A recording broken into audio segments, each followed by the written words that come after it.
La simulation francophone des Nations Unies, pour moi, c'est aussi la fierté d'être francophone, puis de permettre aux gens, en fait, qui ne parlent pas nécessairement le français comme première langue, de venir, de s'inscrire à notre simulation, puis de pouvoir participer à quelque chose qui n'est pas dans leur première langue.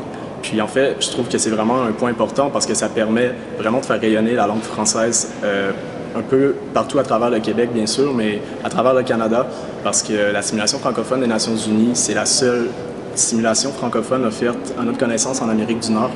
Puis c'est quelque chose qui rend le comité très fier. Puis d'ailleurs, ça fait en sorte que cette simulation-là est aussi accessible, pas nécessairement pour ceux qui n'ont pas le français comme première langue, mais pour ceux qui ne sont pas nécessairement à l'aise avec l'anglais, puis qui voudraient quand même pouvoir participer à une simulation de ce genre-là. La majorité des simulations sont offertes uniquement en anglais. Ça peut être une barrière à beaucoup d'inscriptions. Puis c'est vraiment une fierté pour nous d'offrir la simulation à un plus large éventail de personnes, en fait. La simulation francophone de l'ONU, c'est une réelle approche du jeu diplomatique. C'est un échange avec des personnes talentueuses, ayant une vision différente des problèmes actuels du monde.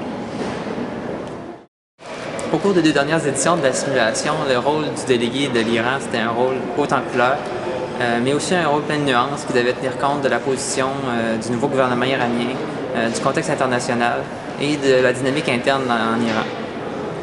Pour me préparer à la simulation, je suis arrivé avec une bonne revue de presse, avec une bonne connaissance du contexte iranien et aussi, grâce au background guide que le comité a rédigé pour nous, avec une bonne connaissance des faits qui allaient être débattus lors de la simulation.